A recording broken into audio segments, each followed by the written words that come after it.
Good afternoon, everyone. Thank you for being here today. My name is Emerick Fulton, and I'm excited to talk to you about HeartMath and its role in emotional regulation. As a therapist at Edge Counseling and Wellness, I work with mainly adults and adolescents, some kids as well, but I enjoy using a cognitive behavioral therapy approach. And today I want to share how I kind of use the HeartMath technique to bring that into my counseling and help enhance emotional well being. So, a little bit of an introduction about me. I completed my undergraduate studies at Millikan University. I got a biology degree there and then decided I wasn't interested in the bio, the medical field, something like that. So taught tennis for a little bit and really liked the coaching aspect, the relationship aspect, and decided that counseling could kind of bring a little bit of that science that I liked along with that coaching relationship. So I went back, got my master's in clinical mental health from Bradley University, and I still teach tennis a little bit. I still enjoy it. Keeps me active, but started with that internship at Edge and then got hired on in May of 2024. Edge was started in 2018 by the great Audrey LeMasters, and she kind of just grew it from there. She hired on two other Bradley graduates and then me and another one of my coworkers, and she's just been expanding since. Uh, at Edge, we serve pretty much all populations: kids, adults, elderly, all the populations, and I think we do a really good job of specializing in a lot of different approaches. There's multiple EMDR certified people. One of our people is certified in IFS. She does a really good job. We like to use CBT, ACT, DBT, all those things. So we have a really diverse group of therapists here. It's good. Just a little precursor here. This is not meant to be therapy. This is kind of just an educational thing to let you know a little bit of what we do as therapists and just talk about like the importance of emotional regulation and how these techniques can kind of help you if you were to come in for counseling. So if you are looking for therapy, I encourage you to reach out. All of our contact information is on our website. If you just Google Edge Counseling and Wellness, you'll find us there. All right, so let's get into emotional regulation a little bit. Emotional regulation is our ability to manage and respond to emotional experiences in a healthy and adaptive way. It's about recognizing, understanding, and influencing our emotions to maintain balance. Why is this important? Because emotional regulation impacts mental health, relationships, decision making, and stress management. Poor regulation can contribute to anxiety, depression, anger, and burnout. Basically, if you're constantly in a reactive state where you don't really know when something is going to trigger you, it's going to be pretty difficult to maintain composure and be relaxed during the day if you're never aware of when you're going to get turned on. Think about a time where maybe you felt overwhelmed with emotion. You're frustrated at work, anxious about an exam, upset about a conflict with a loved one. How did you handle that situation? Were you able to calm yourself down, or did your emotions take control? That's kind of where emotional regulation comes in. It's being aware of those emotions and then helping yourself regulate them. This allows you to navigate those situations more effectively. Okay, so let's talk about the role of the heart in emotional regulation. Many people don't realize that the heart actually plays a crucial role in emotional regulation. I mean, we say it a lot where we kind of feel love in our heart. We feel hate in our heart sometimes. We feel sadness in our heart. But a lot of times we just kind of feel those things. We're not actually aware of that connection. The heart and brain are interconnected, and the heart actually sends more information to the brain than the other way around. Our emotions influence our heart rhythms, which in turn affect brain function and cognitive performance. Key concept here is heart rate variability, or HRV, and HeartMath really uses this as its main source of measurement with helping with emotional regulation. High HRV is linked to greater emotional resilience and flexibility. Low HRV is associated with stress, anxiety, and even chronic health conditions. Studies show that individuals with higher HRV tends to be better at adapting to stress and recovering from emotional distress. HeartMath techniques are designed to improve HRV, leading to better emotional regulation. And we'll go over a little bit more about what HRV looks like in the next few slides. So let's talk about what is HeartMath. HeartMath is a system developed by the HeartMath Institute that focuses on heart-brain coherence and emotional regulation. It provides scientifically backed tools to help shift heart rhythms from chaotic, which happens with stress and negative emotions, to more coherent rhythms that promote emotional balance. One of the most fascinating aspects of HeartMath is how measurable the effects are. Unlike some emotional regulation techniques that rely solely on subjective experiences, HeartMath uses biofeedback technology to track HRV and coherence in real time, providing concrete evidence of improvement. So they have some technology, which it's a little regulator, measures your HRV, and you put it on your ear. It kind of scans in real time. It shows you your HRV. And as you're doing these techniques, you can actually see the improvement from a more erratic pattern to a more smooth, rounded, repeatable pattern. So it's pretty cool if you are able to use that. If you don't have that technology to actually watch what's happening in real time, these things still work, and that's typically what I do with my clients is I'll put it on them, but I won't show them the computer at first. And even though they can't see it, they start having that more rounded thing without even knowing that they're having that. And then I turn it around and show them what it was before and what it was after, and then show them how they can do it in real time. So it is pretty cool to be able to see it in real time, but you don't necessarily need it for it to work. So how does HeartMath help with emotional regulation? It focuses on enhancing heart coherence to promote calmness and emotional stability. The techniques improve self-awareness and help individuals regulate emotions in real time. Scientifically, these methods improve HRV and reduce the effects of negative emotions and stress. For example, if you're feeling frustration, your heart rhythm may become erratic, and then this would send signals to the brain that there's something wrong. It's going to reinforce stress and anxiety, and your brain reacts to that. HeartMath techniques help you shift into a more coherent state, and therefore your heart is now telling your brain, hey, we're calm, it's all good. We don't have to be anxious anymore. Heart rate really interacts with the brain in that way. This brings us to a more emotional and physiological balance. So, some of the techniques that they use. HeartMath offers several simple techniques.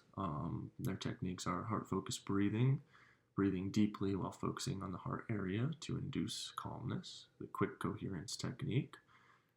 This kind of combines heart-focused breathing with the recollection of a positive emotion or memory. The freeze frame interrupts negative thought patterns by shifting emotional focus. And then there's inner ease, relaxing the body and releasing tension by focusing on the heart.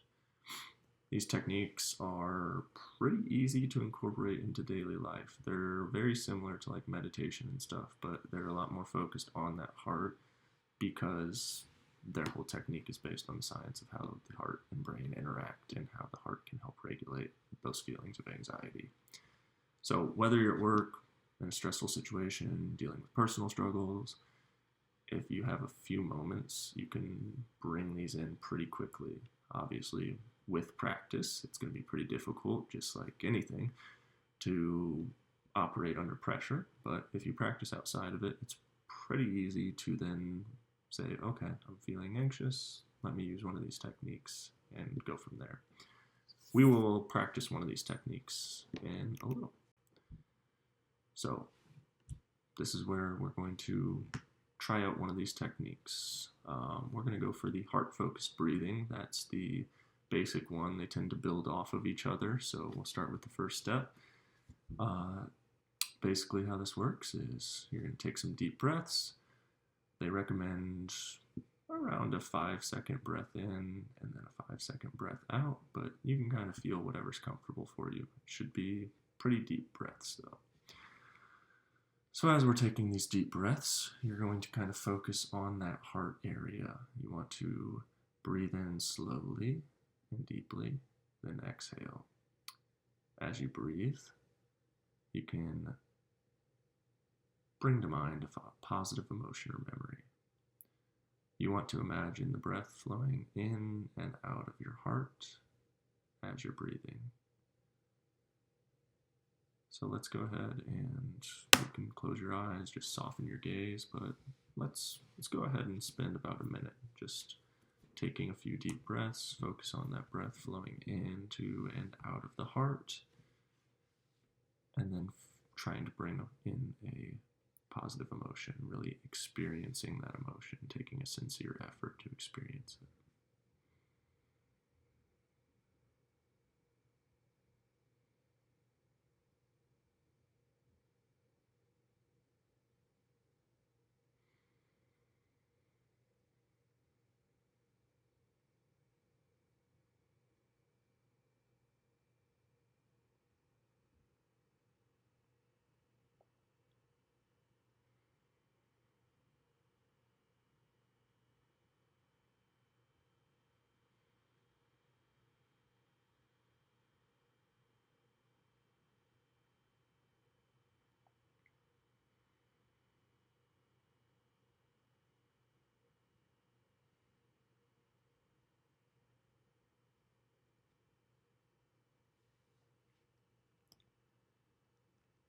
Now you can do this for as long as you want, but you can also do it for as short as you want. So if you only can get in a few breaths, it's still shown to kind of help you get that reset, get you back into that coherent state. So it is helpful. The longer you do it, the better you get at it, and typically the longer you're in that state, the better your emotional regulation is going to be.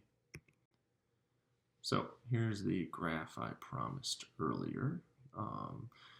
Heart coherence refers to smooth, ordered heart rhythms that reflect emotional and physiological balance. So you can kind of see that in that bottom chart.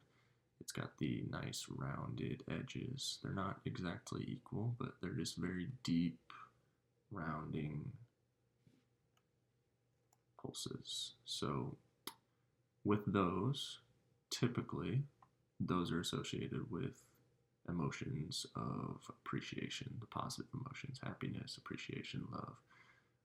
The emotions related with stress, which are like frustration, anger, all those, they tend to look more like that top chart where the heart rate is going a little crazy and the breaths and the HRV is going crazy with it. So benefits of having that bottom chart are improved emotional stability, better stress resilience, improved mental clarity, which then in turn makes it easier to handle difficult emotions such as anger and fear.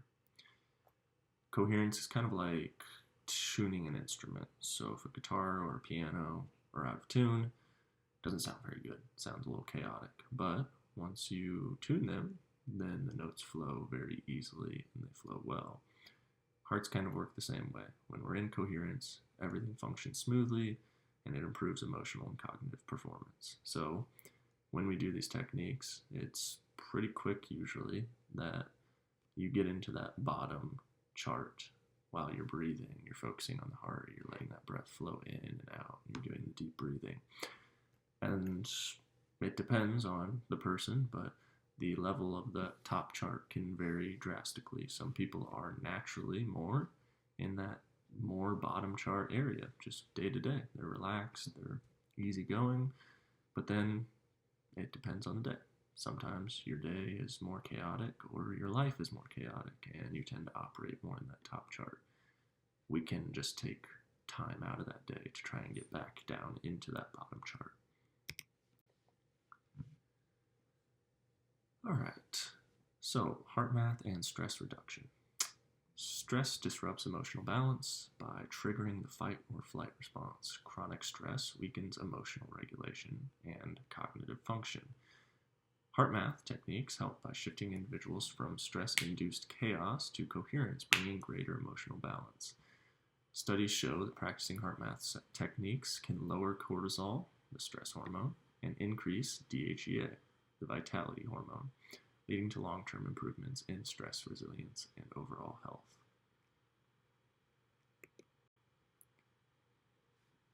Studies have shown that the HeartMath techniques are effective in reducing anxiety, depression, and stress. Research supports improved HRV and emotional resilience through these techniques. So there is evidence backing these techniques, and that's what kind of supports the whole HeartMath technique and the emotional regulation that comes along with it. So, benefits of HeartMath for emotional regulation: improved self-awareness of emotional and physiological responses. Obviously, as you do this, you are going to be able to shift yourself into that more coherent state. But naturally, while you're doing this, you're starting to recognize, when am I in that distressed state, and how can I shift myself back into it? So you're going to be more self-aware just by practicing these things. Even if you practice it at random times during the day, you're going to naturally start to recognize, like, oh, wow, I was really stressed because I noticed such a drastic difference between now and then. If you practiced it and you didn't notice a huge difference, you were probably in a little bit more of a calm state and you were feeling a little more relaxed. Either way, still helpful. It also enhances emotional flexibility, the ability to shift from frustration to calm. So obviously you are in a heightened state. It's a lot of times very hard to get out of that state. If you practice this, you're able to shift faster and more effectively from that anger, frustration, stress to a calmer state and operating with more logical rather than emotional reactions. Also gives you better stress management. So methods like quick coherence and freeze frame reduce emotional reactivity. So while you're learning to shift that frustration or anger into calmness, it's also going to just help you not get there in the first place. That's where the self-awareness piece also comes in. If you're more self-aware and you trust that you have the capability of shifting, then you're going to have confidence in your ability to handle these emotions a little bit better, and you're going to be stressed less often because you have that confidence and you have that self-awareness to know when that stress is coming. You also have increased resilience. This allows for faster recovery from negative emotions. So I kind of mentioned that already. The more you practice this, the more effective it becomes and the better you get at it, which means you're going to recover faster. It's not going to take as long to get to that same state you were at, and you won't get in that state as often. Okay, so now that we understand how HeartMath works, how can we apply it in daily life? These techniques can be useful in various settings, such as workplace. So there's everyday situations. You could use it for workplace stress. Using heart-focused breathing before a big meeting or a presentation, or even if you dread going into your job in the morning, you pull into that parking spot and you just do about 5 minutes of that heart-focused breathing, breathing in and breathing out, focusing on a positive emotion. It's not going to suddenly make you love your job, but it can get you down into that calm state again to help you start your day off. You can also use it for difficult conversations. So applying the quick coherence technique to stay calm and respond thoughtfully if you're getting emotionally reactive in the midst of a difficult conversation. This can help bring you back to calm, and this will allow you to make better mental choices and better communication. There's also parenting challenges, so frustration with kids. If you're feeling a little frustrated, your kid is just asking you a bunch of questions or they're not listening, taking a minute, doing some of these breathing techniques can help shift you more into that calmer state, give you a second to reset. Then there's therapeutic use. So what are the uses for this? Clients struggling with anxiety or trauma can integrate these techniques into their coping strategies. When practiced regularly, HeartMath tools become second nature, so you almost just start to do it. It's by yourself. You don't even have to think about it anymore. This allows individuals to respond to challenges with greater emotional control and clarity. Again, key is practicing daily. It's the same as going to the gym or anything else. If you go to the gym once a week, you're probably not going to make much progress. You may maintain, but you're probably not going to make so much progress as if you go often and regularly. So how do we incorporate this into therapy? So it works really well if you know about mindfulness or meditation or that kind of stuff. It sounds pretty similar. The main focus is, of course, the relationship with the heart and brain. So that's what makes it a little different, but it fits really well into a bunch of different therapeutic models and techniques. So yeah, as far as integrating it, once I went through this training, it was pretty easy to utilize my model, which I enjoy using, cognitive behavioral therapy, and then just bringing in the HeartMath technique to add to it. We can teach them the HeartMath tools to manage the emotions and reduce reactivity, and then we can kind of integrate it with other approaches like CBT, mindfulness, trauma-based therapy. For me, it's a lot more cognitive behavioral therapy, so I like to help clients become more aware of their thoughts and their emotions. So that could be, oh, I have a lot of negative thought patterns. Let's recognize that. Let's maybe reframe them. And then we can also use the HeartMath technique to get into a calmer state to where we're actually ready to reframe those. Mindfulness practices are also a good idea. It helps us relax and be more aware in the moment, observant. This goes right along with the HeartMath technique. It gets us into that kind of relaxed state that lets us regulate emotionally.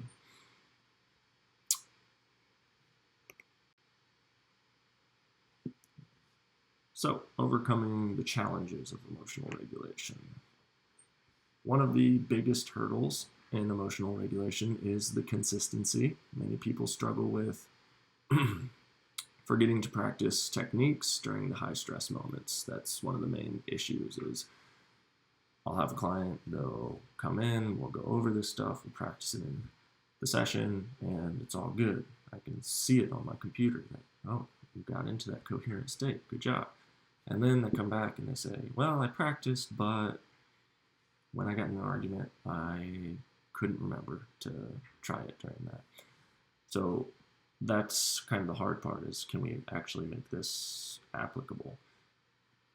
That's where the practice comes in. So the more often we practice in the session, the easier it's going to be for it to become second nature. And then the more often they practice in low stress situations, the more likely it'll come into play into maybe medium stress situation, and then it'll work its way up into those high stress situations. It'll become second nature.